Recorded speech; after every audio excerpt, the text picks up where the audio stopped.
Hello, everybody, and welcome back to another episode of the PokerNews podcast. It is me, Sarah Herring, with your boy, Jeff Platt. We are sans Chad Holloway, who basically ditched out on us like 5 minutes before the show was supposed to start. So, I don't know what's up with that. That is weird. It draws a lot of questions to the front of my mind, but I think we'll let it slide from the man this one time. But next week, Chad, you better be back. You know, Chad's a pretty solid stand-up guy for the most part, so yeah, I'm gonna give him this one. And I know that he is actually headed to Las Vegas next week for the World Series of Poker Online. I hope you guys are planning on at least grabbing a cocktail while you're in the City of Sin together. We're going to talk a little bit about the World Series of Poker Online, but before we get too much into that, let us first just say this is going to be a quickie show. We're about to get into the World Series of Poker Online, and so there's definitely going to be a lot to cover in the next really coming months, and I feel like this is definitely the calm before the storm.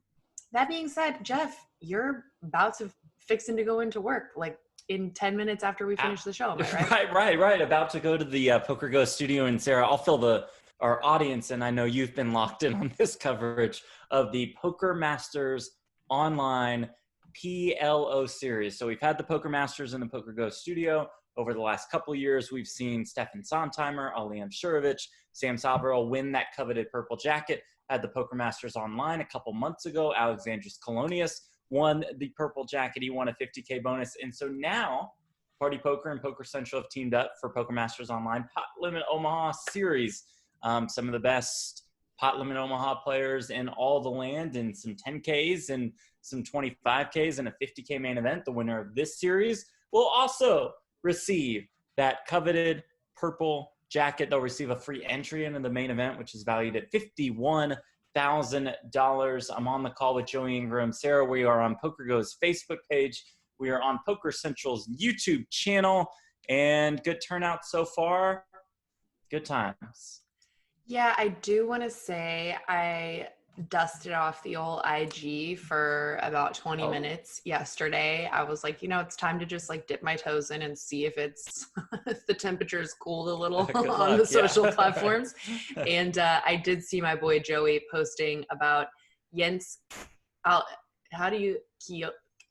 It's like you see Jens Kulinen, I think, known as Jeans 89 online, the Finnish dude. Right, who you have seen and known forever, right? Yeah. But you see it written and you think you know how to say it, and then as soon as you try to say it, you're just like, actually, I say it in my mind a lot of times, but when I try it out loud. But I went on a deep dive into what he's been, because really I haven't heard. Obviously, I don't follow the PLO circuit quite as closely as you do, but I hadn't heard from him in a long time. I know he was big in the cash game scene there, but so I went on a deep dive, stalked. He's recently gotten maybe married or engaged, stalked her. I feel like I'm getting back in. My investigative journalism skills are back in, and it seems like the PLO game right now is the only game in town. This is the only thing happening. Yeah, I think so. I mean, especially for those high rollers, and we don't really see any high roller Pot Limit Omaha tournaments, except for a couple times throughout the World Series. They have a 10K and a 25K, and so we see a lot of the Finnish guys cooling in, Elise Parsonen, Sami Kelapuro, Jana Jokamainen, Party Poker Team Pro, and so this is kind of like their spot. This is their moment. This is Joey Ingram's moment. He's a big PLO fan and just trying to enhance the popularity of the great game of Pot Limit Omaha. And Sarah, that Jens Kulinen is another one of these players who, quote unquote, retired a couple years ago, but I guess he is, of course, back in the mix. Well, that's what I was thinking. A lot of these guys are names that were really at the top when I first came into poker 10 years ago or whatever. And really to stay at the top of high stakes cash really in any form. And obviously what you're speaking of is a tournament, but these guys, their bread and butter is of course high stakes cash in the PLO world. And anybody that's managed to stay around that long is pretty impressive. But I do think actually it would be interesting at some point to make a list and see if there are any poker players who have ever actually retired from the game of poker. Be a pretty short list. I can tell you that right now. And maybe a non-existent one, but we'll see. That'll be Chad's assignment for next week. Yeah. Okay, great. And the great history of poker. All right. Well, we will definitely be on the lookout for what's happening with the jackets. And next week, I'm sure you will fill us in. Jeff, in the meantime, we want to give a quick shout out to one of our sponsors, GGPoker. We are very excited. I took a call with some of the people from GGPoker yesterday, and I just feel really thrilled about their approach to this World Series of Poker. They seem super just open, like as if they understand media and our needs, and also that they understand players and players' needs. And I don't know, this might be a giant lie, but I feel at this point, I feel super, super stoked on GGPoker, as does our man, Daniel Negreanu. You froze, Sarah, you froze for me for a while, like 30 seconds or so. When you just said you got on a call with GG. I don't know if that was just for me, but your video froze and I didn't hear you at all. Yeah, well, I hope it froze in a place where I had a cute face. And since I'm the one recording, I'm pretty sure it's fine. I'm pretty sure the audio will still go for me. But basically, I'm just super stoked on GGPoker. I feel like they have a really good sense of the needs of a lot of different avenues that it takes to really run a great tournament, such as the media, also players, also, the software side of things. I'm just super excited to see how this series goes. And let's go to the man, the myth, the legend that is Daniel Negreanu Poker for his thoughts on his move to GG. What's up, people? D-Negs here. As you may have heard, I signed on as an ambassador for GGPoker, and you may be wondering why. Well, the key reason is the product, okay? They have the absolute best software on the market, not just the desktop, but also for mobile. In addition to that, they really have invested into this GG Masters, right? It's a $150 buy-in freeze out. You know how I feel about freeze outs. And there's also a big carrot at the top. Leaderboard prize up to $500,000. Each and every week so far, there's been added money. So come get yours. Use sign-up code PokerNews. Well, while we are talking about GG, I think it makes sense to get a little bit into what we can expect from the next couple weeks. The World Series of Poker is going online, which we've talked a little bit about, our thoughts more or less on whether or not this does in fact devalue the value of a bracelet. And whether or not we hope this continues on. We've got a team going to Vegas to cover this series for you guys, to make sure that they can have access to everything that they need to. So WSOP.com is going to be holding 31 events, and those will of course be taking place stateside. And then there will be 54 events on GGPoker on the other side of the pond. Now, being sort of there in the midst of everything in Las Vegas, is there like buzz, hype? Does it seem like people, do you know players that are coming into town just for this? I do know some people who just want to travel to Nevada or to New Jersey in order to play the World Series, or at least play for a week or so worth of events, take their shot at a bracelet. As far as the poker Twitter world is concerned, it might surprise you, Sarah, to know that it's been mostly negative as far as buzz for the World Series of Poker is concerned. There is a lot of concern about the rake, rightfully so. The buy-ins are effectively raked like they would be during a live tournament, but the live tournament rake makes a little more sense considering you have such a massive staff. Yeah. You just have a huge overhead, so you have to deal with that. Now, in fairness to the World Series of Poker, there is a $100,000 player of the series prize that's awarded to the top. I don't think they've revealed details, but that's awarded to the top, X amount of players. And I'm sure they're giving away free seats here and there, but the rake is still pretty high. So the players are just crushing the World Series online for that. And then the structures, I think, are fine for an online tournament. The only concern that I have is that every event starts at 3 p.m. and the way the structures are laid out, they're not going to end until like 6 or 7 a.m. And it's just like, I wish we could have the software implemented that Party Poker does, for example. So, you know, you play 8 or 9 hours on day one, boom. Or even you play all the way down to a final table on day one, boom. And then you come back for day two. I'm a little concerned with how long some of these events are going to drag out. So there has not been much positive anticipation for the WSOP.com side. Speaking of, if you're curious on the client, on what you need to do when you get to Nevada or New Jersey, our guy Chad put together an amazing extensive piece on PokerNews, which basically tells you every single thing you need to know as far as deposits are concerned, withdrawals, where can you play, how do you sign up, et cetera, et cetera. So check that out. Now, I do think there is some significant hype on the positive side for what GG is going to offer, because I think GG has really impressed the poker world over this last, I mean, really just this last 6 months to a year. And I think their events could be pretty cool. They have the technology to say, okay, we're going to come back for a day two, maybe come back for a day three, day four, et cetera. I know Daniel Negreanu has mentioned that they will have a $10,000 World Series of Poker main event online, that they will probably guarantee an astronomical amount in the prize pool for that one. So I think there's some positive buzz surrounding the World Series on GG, and the World Series on WSOP.com. I would not necessarily call that buzz positive. Well, it's interesting in checking out Chad's article. There was quite a few things that were brought up, which I think, you know, it's very easy, I think, in theory to say, let's shift this type of thing to the online world. There's a lot of things that go into playing online that, you know, when we look at the actual logistics of real life, such as the geolocating, they mentioned, you know, having a lot of people, for example, in the same hotel will give you a similar IP address, and then you may not be able to log in. And they mentioned, like, you know, a few different options, creating a hotspot. If that works for people, apparently it works for some people, apparently it doesn't work for other people. So it's definitely, this will be a very interesting test, because it doesn't seem like it's just as easy as, oh, okay, everyone, let's go fly, get into a Caesars property, and let's play on WSOP.com. Yeah. It's not gonna be that easy, folks. And so we'll have to see how this shift turns out. And I mean, I guess it's better than nothing, but I have a feeling we're going to be seeing a lot of complaining on Twitter. Yeah. On that, I think you brought up a really important point. I would be hesitant to plan, you know, if you're going with a couple, maybe you live in New York, you're going to go with a couple buddies to New Jersey and rent an Airbnb.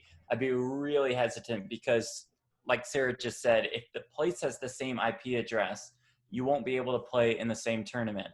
Hotspots should work, but just keep in mind that there might be some issues there as far as their geolocation software is concerned. So just be aware of all of that. Well, and to be honest, also, like, those rules are in place for a reason, right? To prevent collusion. So it's also like, I get, even they said, like, okay, the Nevada Gaming Commission has waived, you know, within the Caesars hotels, they waived the, you know, the different IP address rule, but then, you know, that may or may not open things up. I have a feeling there's a reason why these type of rules exist. And so, yeah, we're approaching cautiously optimistic, which is basically how I would approach everything. Hope for the best, expect the worst. There you go. Are you going to do some video updates during the series over the next couple months? Okay. I am. So we're going to be I'm going to try to support the written coverage as much as I can, and try to get as many, you know, winner interviews. That is one thing I'm actually looking forward to, is, you know, versus the time span that we have to conduct winner interviews during the bracelet ceremonies and right after a bracelet win. We usually have 5 minutes maybe at most. And so I think it's going to be interesting to be able to really do some research, dig into what happened in the tournaments, and hopefully do a little bit more long form on some of the more interesting winner interviews or winners. We'll see. Speaking of interesting interviews, though, we heard from Maria Konnikova a few weeks ago. You spoke to her, and it's now official. All the homies can jump on board with this book. That much is true. The Biggest Bluff, How I Learned to Pay Attention, Master Myself, and Win, all about Maria Konnikova's journey into the poker world It is now available on all platforms, digital, or if you want the actual book. I've said it on the podcast a bunch of times. I had super high expectations for the book, and it still managed to shatter those expectations. I think you're going to love it if you love poker. I think you're going to love it if you're just kind of really casual poker fan. It's a great journey, and she applies the lessons learned in poker to life. It's just a fantastic book. Shirley has a book review up on PokerNews.com. The reviews have been tremendous for this book, and I think, Sarah, that she might be in line for her third New York Times bestseller, The Biggest Bluff, from Maria Konnikova. I think it's the May 27th podcast episode if you want to go back and listen to my chat with her. And then we'll talk with her, in the next month or so, I'm sure, just about how the reaction to the book has been. But I could not recommend it enough. Well, as we mentioned, there are people currently on their way to Las Vegas for the WSOP.com online portion of the World Series of Poker this summer, but a lot of other spots, are opening up in Vegas. Now, when I was at physical therapy on Monday, I know everyone's, carefully keeping track of this situation. My physical therapist is supposed to be going to Vegas in a couple weeks. Now, she told me on Monday that the trip might be canceled because a lot of the places that were supposed to be open when she was going are now closing or are temporarily closed. So what's happening in Vegas? What's going on with the Rona? It seems like it's all systems go. It's like more and more of the city seems to be opening up. I feel like I say that every single week, and really because it's true. I think next on the list is going to be Aria that opens on July 1st. And remember, initial rumors had Aria not even opening and back up until 2021. So they're clearly happy with the way everything has gone. They're happy with the turnouts. I mean, the places have been pretty crowded, more crowded than I would have naturally expected. And so these big corporations are just needing to open up more and more hotels, which is a great sign. Now, of course, we'll see how that translates into coronavirus numbers and cases. Are the numbers up right now? Yes, but not to an extreme level like we see in some states. Maybe the state that, Sarah is in at this very moment. So we'll see. I mean, we've said it. Nevada's done a fantastic job at handling coronavirus, and hope that continues. As far as poker rooms are concerned, I think more and more of those rooms are starting to open up. The Venetian had a shootout tournament. That was the first multi-table tournament in Las Vegas. They had an 80-player cap on it last Friday and Saturday. And on Friday and Saturday, they received 80 players into that tournament. So, all systems go for now here in Las Vegas. I think your physical therapist will be out here. And this is exactly what you anticipated last week. You're like, if there's 80 spots available, I think 80 spots will be full, and you are correct. And we've been sort of watching and paying attention to the King's Casino was one of the very first casinos to open back up. And of course, it should come as no surprise that they are also one of the first casinos to offer a tournament series, really just kicking it off, testing all the boundaries and limits, just getting it going like my boy Leon does. And same as in Las Vegas, there were more than 1,000 people who showed up for this this last couple, whatever, the VIP Invitational or whatever they were calling it. I saw in the Slack chat yesterday, Christian Jetchi, who is a live reporter and a contributor to the editorial at PokerNews.com, was there to sort of just get a taste and a flavor to just see what's going on there. And he basically just said it's like guns a-blazing, everyone's there, you just chips shuffling, people laughing. It seems like we're right back where we were just a few months ago. And he also said not a lot of masks in sight. Yeah, that's what it seems like. I mean, he said Friday night, 325 entries in a hundo bounty event. This really is kind of like you said, back to normal over at King's. Our boy Tony G took the helicopter over to the resort, to make his arrival very noted. I'm sure he'll fire some high stakes cash. There are some decent sized tournaments going on. Yeah, King's is back, and we'll again, it's just like a waiting game to see. We'll wait a couple weeks, we'll see what numbers are like, and we'll go from there. I guess it's going to be a very interesting next couple months because for us, our eyes, of course, are on the World Series of Poker, and they've said we are still planning on the live World Series of Poker in late October, November-ish. If King's Casino is successful with their big tournaments, could that open the door for the World Series, let's say in November? I think maybe now we're at a stage where it's only a slight underdog to happen, but everything can change. Everything can change in a day. Who knows about a week or a month or even a couple months.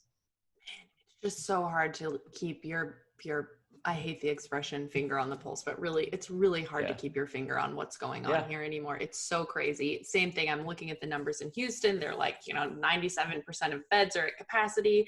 I'm still like thinking about the riots. Like, I don't even know what's happening anymore. Like, I'm just like, I am locked in my apartment still. I don't know what's going on. I'm trying to proceed with caution, but I'm also ready to party. So it's just good luck to everyone out there. Good Lord, I hope that we're pushing through this whole thing.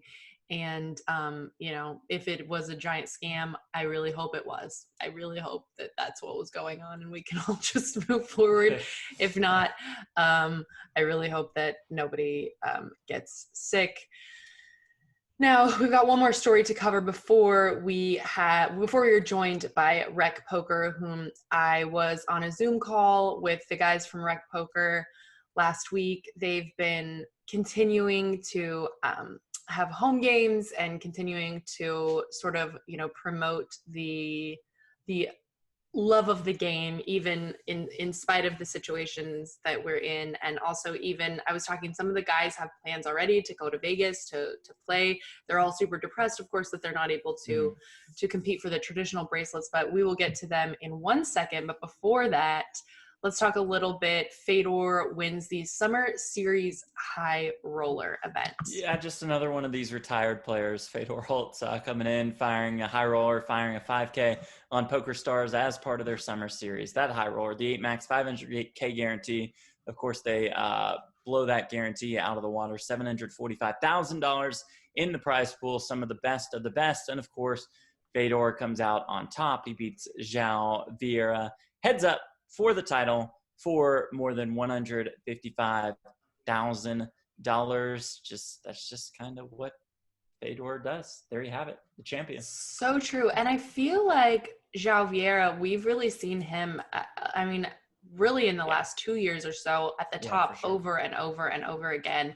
He's one of those guys that I wouldn't want to say necessarily that he's flies under the radar, but I do think he maybe doesn't always get the credit he's deserved. And I love that now he's apparently representing the Netherlands. I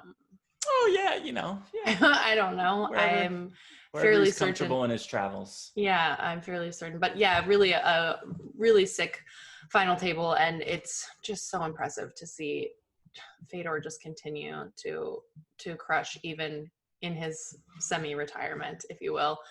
All right, well, let us just go ahead and welcome to the show the men who I think are really doing everything they can to build a community for players who love the game, RecPoker.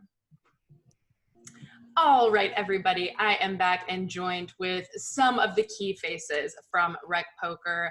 My boy, who we go way, way back, Steve Fredlund. We've got Jim Reid. We've got Andrew Feist. Now, before you guys came onto the show, I sort of gave a little tease just talking about, RecPoker. One of the things that I think is the coolest part of what you guys have done and built is that it really has a focus on community, which is something that I think all can agree is one of the most, if not the most important thing about poker and about building your own game, about building relationships, about building the game as a whole. So let's first, for those who maybe are unfamiliar, Steve, can you talk a little bit about RecPoker and sort of, I guess, how it was formed and under what, motivations it began? Yeah, it started as just a podcast about 3 years ago. I was just starting to get into poker, and I was looking for a podcast that was really geared toward the recreational player. And all I could find at the time was either, really intense strategy that was above my, my brain capacity at the time, or it was like, hey, here's what we did on Friday night. It was just a fun, entertaining sort of podcast. And so I thought, well, why not start my own? I wanted to start having conversations with people about how do I get better at poker? So let's start my own podcast. And that's how it actually started. And then it just sort of evolved as I got connected with Minnesota poker players. I'm from Minnesota. And then it started getting, broader and broader, and started getting national, and started getting bigger and bigger guests. But it was really around how do we as recreational players get better at the game? But what I found in doing that is that I just loved connecting with people. I just loved this idea of connecting with people who had the same sort of goals, that still wanted to have fun, but wanted to get better. They don't have to be mutually exclusive. And then over the last couple of years, just starting connecting with people like Andrew and like Jim, who are like, man, I love playing the game. I just have a passion for the game. I love this. But you know what? I'm competitive. I want to get better, but I still love playing the game. And so, that sort of just started surrounding myself with people like that. These are the people I want to hang out with. And it just started forming a more and more of a community as we found all of these people internationally that were saying, that's what I want too. I want to be better. And the people in my home game, my bar league, they just want to have fun, and that's great. We have fun, but I want to get better. But I don't want to get better to the point of not having fun anymore. And that's just how this community organically formed. And, maybe 6-8 months ago, really made the decision to make this about community. We still do a lot of great content. We do monthly seminars. We have a membership site, all of that stuff. But what really differentiates us is this sense of community. And so what we do is we invite people in that want to learn the game, but want to do it in a fun, exciting, encouraging, positive way. And that's just been gold. People have just loved that, and we've loved it. And so part of the commitment to that is we moved the podcast to being, rather than me interviewing individual people, like, let's make this a panel. Like, this is community. This is the discussion. And so we invite our guests in to have a discussion with our panel rather than be interviewed by a specific person. And so that is really, it's been an evolution, but it's been a really pretty natural one. Well, let's talk a little bit then. Jim, let's start with you. How did you get involved with RecPoker? Well, I've been a poker fan since I was a kid, and I'm more of an independent learner naturally. So I spent several years listening to all different types of podcasts, yours included, of course, Sarah, and reading books on my own, and trying to just like watch free videos on training sites and YouTube and that sort of thing. And I did learn about poker, and I developed my own strategy, but last year I just decided to write into this Steve guy on the RecPoker podcast because he had talked about learning together, and it just seemed like he was really speaking to me about wanting to have fun but also improve. And so we started emailing. I joined the site that they had just put together, and I started joining them on the podcast regularly as a panelist. And the thing that's really opened my eyes is how much learning you can do together, and how much better I am absorbing the information that I'm reviewing, the videos that we choose on the site to watch, and we watch them together, we discuss them together, and we have follow-up discussions later where we tease more out of it. And I didn't quite appreciate how much more I was going to get out of the same process just for sharing it with other people. And that's really made me a RecPoker guy to my heart. It's so true. It's so interesting how the dialogue, sometimes even you realize things that you didn't realize you thought, right? You start saying something and you're like, oh yeah, actually, like that, I'm totally on board with what I'm saying on this thing. It's so true. Or somebody says, so what would you do there? And you're like, I don't know. Like, I don't know. I find out that I'm doing things, but I don't know why. And I think unless somebody's asking you those questions, you don't really have that accountability.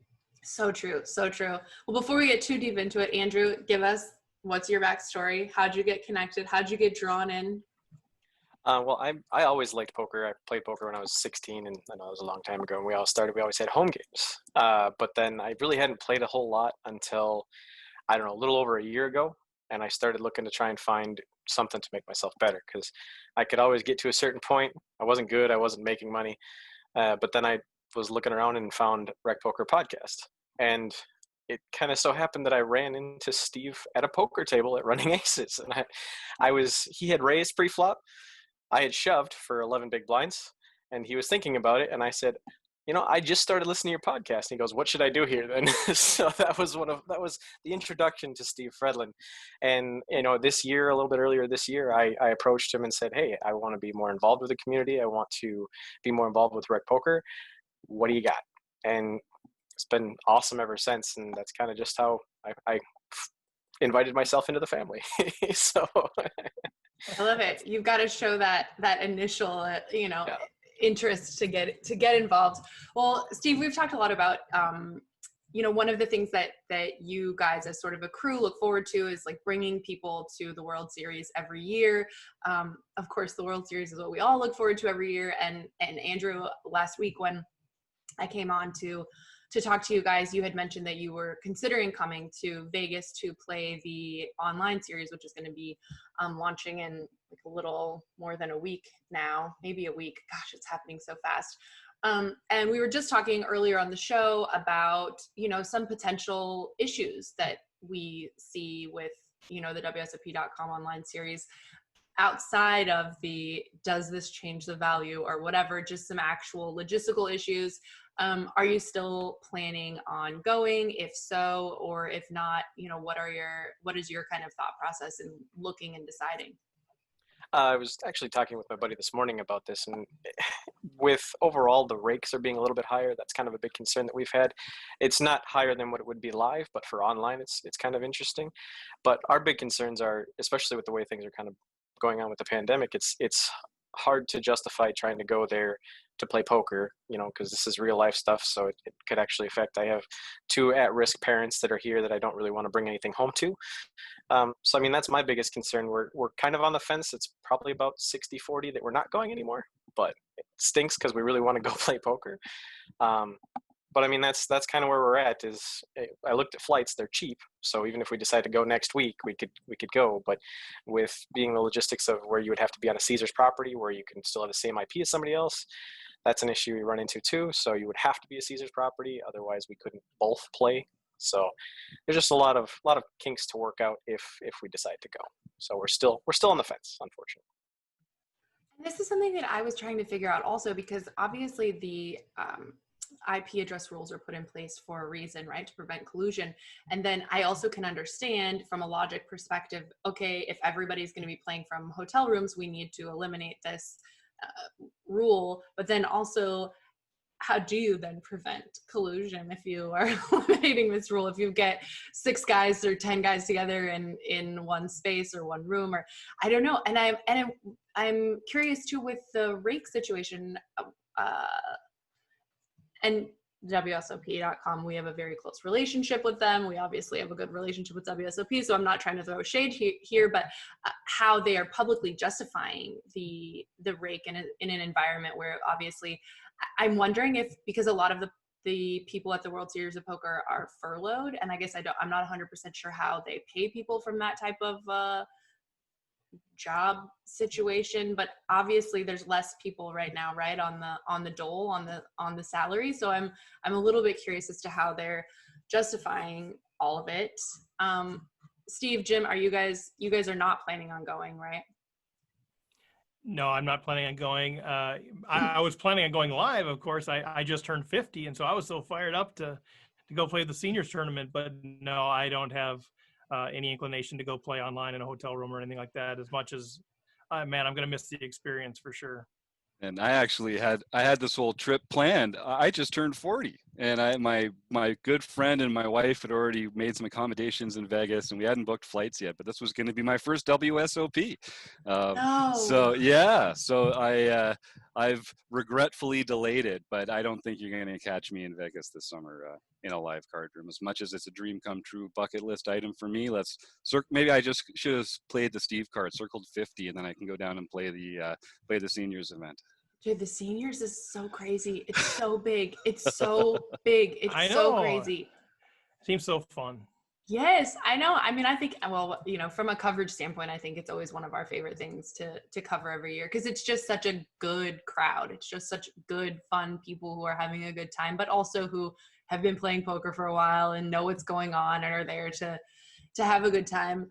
Well, let's talk a little bit, Steve. I want to hear from you about how this is sort of the bringing the going to Vegas sort of as a crew thing is, we spoke, I think the first time a couple years ago, and it was just you and maybe two other guys, maybe one guy. Now it's continuing to sort of grow. Are you guys building, how are you guys like managing, how you get to Vegas and who and what goes to Vegas?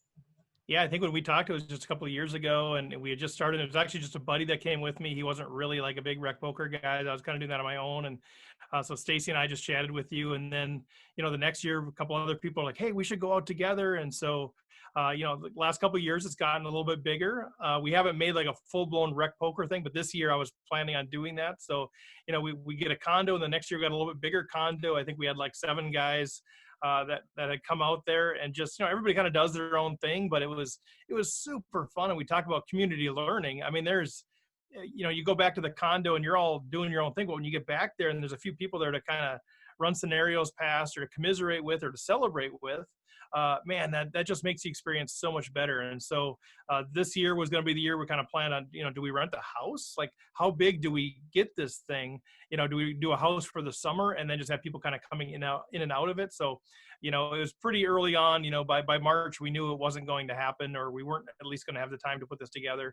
But no, I think the management's going to be an interesting proposition. But what's been fun is so many people like yourself, like Jerry Yang, all these people that we've interviewed recently are like, if you ever come out, look us up. We'll do lunch. We'll do whatever. And so, we have the standing invitation from Jerry Yang to have a RecPoker lunch with him. And so I think that's going to make the experience better. And, from a recreational perspective, I'm still a kid in the candy store. Like, I haven't been doing this long enough to be like, oh, I take this for granted. I think there's a lot of recreational players that are playing bar leagues, home games, that we are able, through RecPoker, through the connections we made, to provide cool experiences that people never thought that they would have. Like, we were on an online play and learn. People are playing hang, and we got to have you come on. We were doing one of those. Maria Ho came on, Chris Moneymaker came on, Lexi Gavin came on. And you got people that are like never set foot in a casino that are now playing and talking with Chris Moneymaker. So that's what we're trying to do, is create these really cool poker experiences for people that think, I'd never thought I'd be able to do that. And so that's what we're trying to combine, this community element with the Las Vegas WSOP experience, and try to create avenues for people to really have some really cool experiences and meet some really cool people. I think that's one of the best, coolest things about poker, right? Is that it is in so many ways the great equalizer. Everybody can sit down at the same table. I think most everybody in poker is really approachable. The best of the best, the people that we worship and idolize are all pretty approachable. I come from the film television world, so I have definitely had some situations where it was super clear that you are the people who work and like we are the superstars or whatever, where I think in poker it's really not like that. It really is everybody all together. And I wanted to talk, before we let you guys go, I want to talk a little bit about, because I think we're coming to a place where we're not 100% sure what's happening with this disease, right? So maybe it's going away and that would be great, or maybe it's not, and we need to continue kind of looking at the ways that we stay together. How do we stay playing poker? How do we adjust our lives to sort of meet the situation that we're in?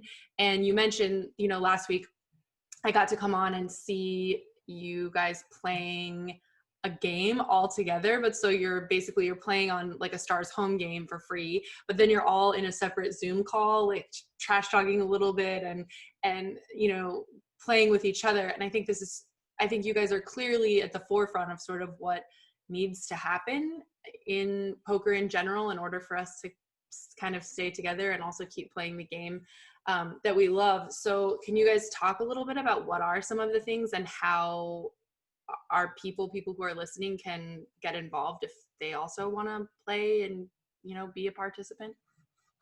Yeah, I'll maybe let Jim answer that one, but just real high level. It's super fun. Like when it's fun to play online with people that are part of the community, but then when you add this element of video, and we'll do, one with you is just a single table one, but we do other ones where everybody's on there. We have 50, 60 people that are playing this home game, and we do Zoom and we do breakout rooms. So you can go to the table that, 3 or 4 people are on with you. And it's just, we're just, because of the community, not all poker players crave community, but the RecPoker nation craves community. And so that's what we're creating. And through the Zoom technology, we can do that. People are like, oh, it was just so fun to hang out with people and, put a face to a screen name and all of those things. So we just have a blast doing it. We'd like to do it more and more. It's just really fun. But maybe Jim could touch a little bit on some of the things that we're doing. Sure. Well, I mean, we do play a play money home game every single night. And we usually get 40 to 50 runners in it. All it's free. You don't have to be a premium member at Rec.Poker to join. You just need to come and sign up for a free account and get the password to enter. And so every night we play together. And it's a really fun way to work on your game and to also just see some of those regular faces, well, screen names. But I felt, even before we started doing this Zoom thing, I still felt like I was forming relationships with these people on the table and some trash talking. And, I'm from Canada, so there's some Canadian members that we have a good little rapport with and some border battle stuff and things like that. But when we added this Zoom element, that really, I was really impressed with how much more fun and engaging it was, how easy it was to just to see someone's face while you're talking to them is such a valuable thing. And when we're all playing together in that way, it just makes it so much more fun. So we do on the third Wednesday night of every month, we have this online play and hang invitational where a few members get invited to come and play with Steve, and wonderful folks like yourself will stop by from time to time and make it more interesting. And then we just have all these home games that we have a lot of fun with, and we're trying to integrate some Zoom element into that on a more regular basis as well. So just from that point of view, the engaging with the community on the home games has been a lot of fun. And Steve, I don't know if you want to talk about some of the other wonderful things we're doing there. But yeah, just real quick. I mean, and we give out, so if you win one of these home games, you get a RecPoker pin. So we have these pins. We have bronze ones, and if you win the bronze one, you get invited to the Tournament of Champions, where you can win a silver one. We now have the bigger gold ones. So we have these pin things. It's just kind of a fun trophy, because like, how many recreational players are going to win trophies? So it's kind of a fun trophy. And then you get the name shout out on the podcast, and I get that all the time from people like, oh my God, it was so cool to hear my name on the podcast. So we take ourselves seriously, but not too seriously. And like Jen said, we're creating opportunities for people to play together that are looking for something to do during social distancing, and just have a blast. And if you're not fun, if you're a jerk, then you just get uninvited. It's not that complicated. We're an encouraging, vibrant, learning poker community. That's what we are. If you don't fit that model, that's fine. There's other options. Andrew, anything to add? Well, and added to that for the community aspect of learning too, because I've had it where, we've had a pot where there was an ace high board, I had ace king, and I checked the flop, and then somebody bet the turn. And anyway, I checked my ace on the flop, and somebody afterwards said, why did you check the flop with the ace? And so we actually ended up having a discussion during the social distancing series about, why would I do that? Why you wouldn't do that? So it was just an awesome group learning where and other people that weren't even part of the hand that all of a sudden started paying attention to the chat and said, oh, well, yeah, I would do that here, or I would do that every other time here. And so it was just an awesome group learning experience on that table alone, which, there's 4 or 5 tables, but it was that made it real to me that, hey, even though we're all not being able to play live, we're here together and we're able to learn too. So it was just a lot of fun. I love those. And then we celebrate together. When somebody in the nation gets a win, banks something online or live, man, we just have so much fun with it. We're celebrating together. So, individually we're competitive, collectively we're celebrating each other. And to me, that's the foundation of a community. And I think, frankly, I'm trying to model with RecPoker what I'd like to see modeled in my actual community and in my actual nation and my actual world is, we can be individually, seeking success, but collectively, we're in this thing together. We might as well enjoy it and celebrate each other's victories. So that's just the ethos of who we all are.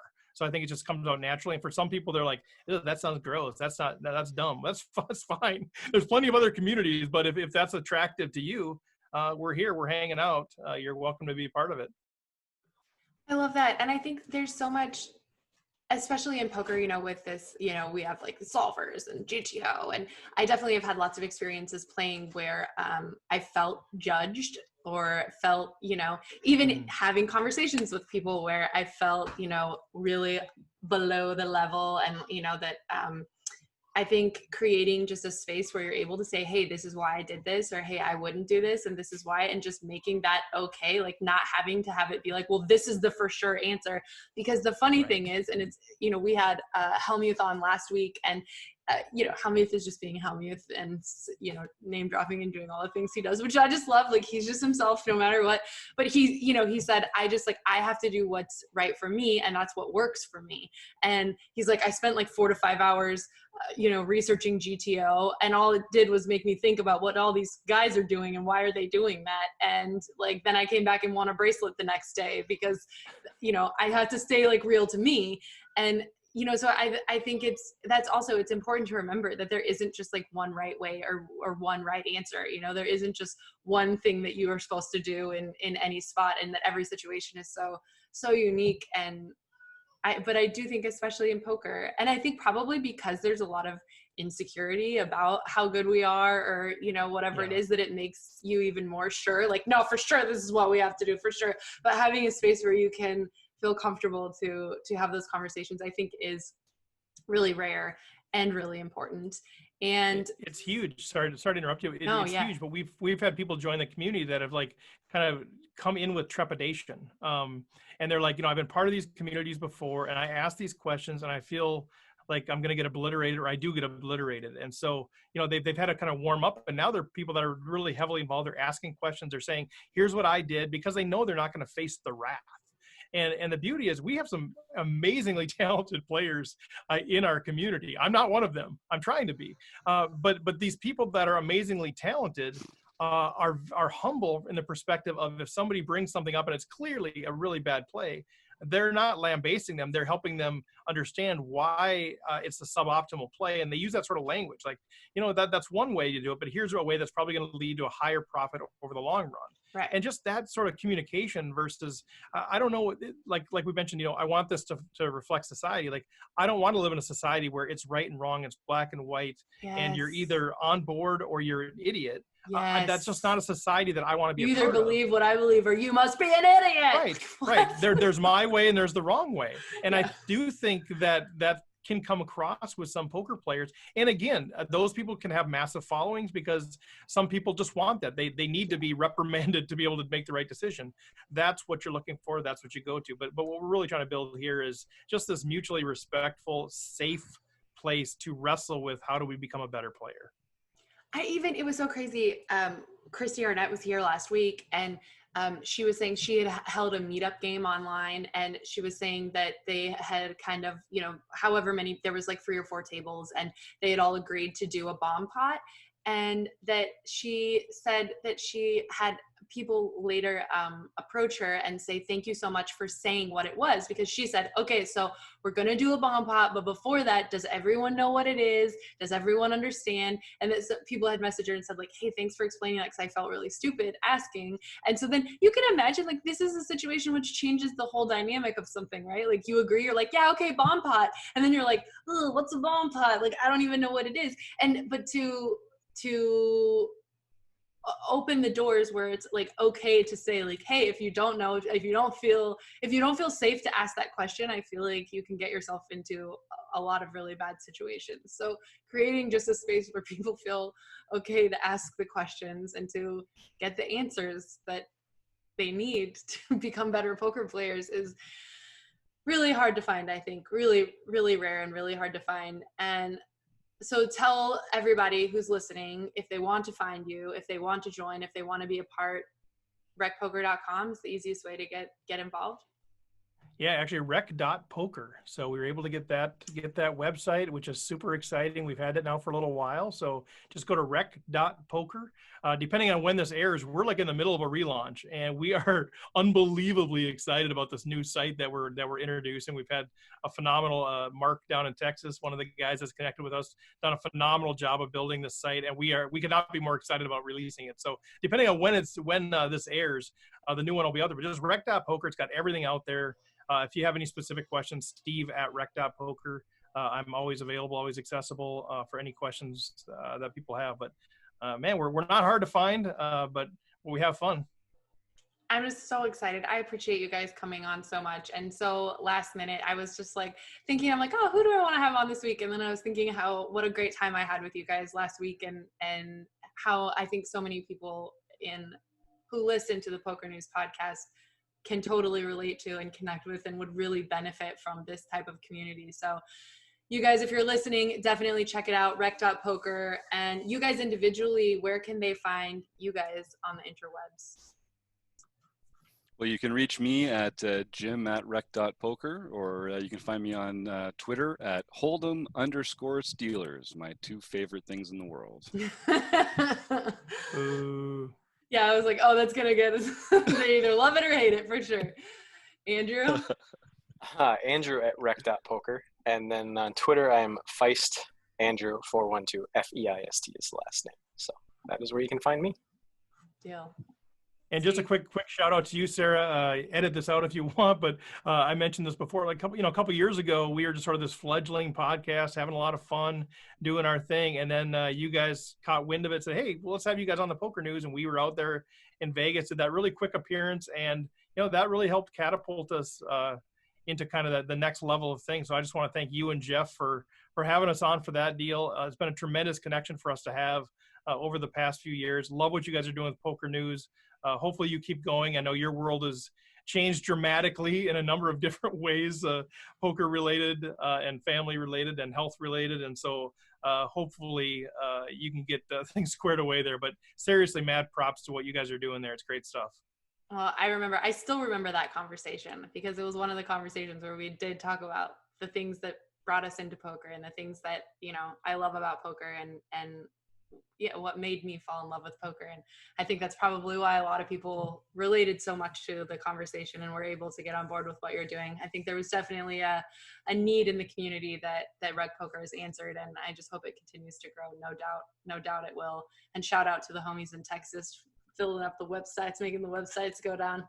Us people down here in Texas, we got to stick together, Those Canadians up there in Minnesota, right? Almost Canada. Did you know that I have to sing "Oh Canada"? Here we go. Bring it. So, did you know? So I lost a bet. We made a bet that at the beginning of the year that they said if a Canadian wins at least one of the home games every month till June, I have to sing like "Oh Canada" on the Strip of Vegas this summer during the World Series. And I said, well, that's not going to happen. We have like two or three Canadians playing our home game. So, and we were only doing like 2 a month at the time. It's never going to happen. Fine. That's whatever. It happened. So now it's, we're waiting to hear from RecPoker Nation on what I have to do. Jim's like coordinating this thing, but I'm going to have to sing "Oh Canada" either on the Strip of Vegas or at the Mall of America or something. So even the fact that you're going to have to memorize and know "Oh Canada" is just like so I pretty much know it. I pretty much know it growing up a hockey fan. So it's a very worldly fellow, that Steve Fredlund. But yeah, I can't screw it up. So yeah, these Canadians have sort of infiltrated our world and taken me to the cleaners, I guess. Well, you're gonna have to let us know, because we all know video or it didn't happen. I'm gonna have to see some video here, or else I'm not gonna believe this went down. All right, guys. Well, thank you so much for coming on. We so appreciate it. I appreciate you taking the time, and please, as we all know now, stay safe out there. Yep. Thank you, Sarah. Well, my child has just recently awoken from her nap, so it's clearly time to end the show. But before we get out, we, of course, want to give a shout out to some friends of the Poker News podcast and some personal friends, if you want to know the truth. Run It Once, a really great site. I think if you guys are just looking and you're able to play poker, legally and legit, I would definitely check out Run It Once. And if you do, you're able to get a first time deposit bonus if you use the code once.run/PNPod. That's once.run/PNPod for your first time deposit bonus. Give it a check out. Let us know what you guys think about it. Really let us know what you think about everything. I'm really curious to hear people who are going to poker rooms in their local communities. I'm really curious to hear what it's like for you guys, and trying out these sites, what they feel like for you. Is GGPoker really the nuts that they say it is? It's Run It Once as good as they say it is? Just feel free to send us your own experiences at Jeff Platt, at Auntie Chardonnay, at Chad A. Holloway. And we've reached out to quite a few people. There's been some interesting stories coming out in the last week, which may or may not involve some HUDs and their legality, if it's fair, if they're cheating. I've reached out to a couple players to talk about some of the things that have come up over the last week. Nobody's gotten back to me, so you know how I feel about that. They're out. We will let you guys know what we have going on and who. But if you guys have ideas for guests, let us know. Maybe Jeff, maybe you'll talk to somebody from PLO. Yeah, one of the Finns. Yeah. They seem happy to always talk to media. Yeah, they love it. They're super, super into the media. Perfect. Yeah. Sure. Guys, well, of course, we will also appreciate it if you like, rate, and review us. Apparently, we're not getting a lot of new like, rates, and reviews, so just go ahead and make Chad stay. He's sick, so just make him feel better. Let him say how much you love having Chad on the show. We will catch you guys next week. Deuces. The key to winning big is using every little bit of knowledge to your advantage. At Odds Checker, we give you the edge. Better odds, better picks, and better offers to make you a better bettor. Why settle for less? Quickly compare the odds at every sportsbook to ensure that you're getting the best price to maximize your return. Not only that, but we have experts on every sport, from hoops and football through to soccer and boxing. Our experts analyze the form and study the stats to deliver you totally free picks and parlays. OddsChecker also highlights the most lucrative welcome offers in the industry. If you're looking to open an account, then you are eligible for hundreds of dollars in totally free bets. If you're new to legal sports betting, then we're here to help, offering simple advice to understand betting guides and updates on your state's current legislative situation. Visit us at www.oddschecker.com/US. OddsChecker. Sports betting smarter.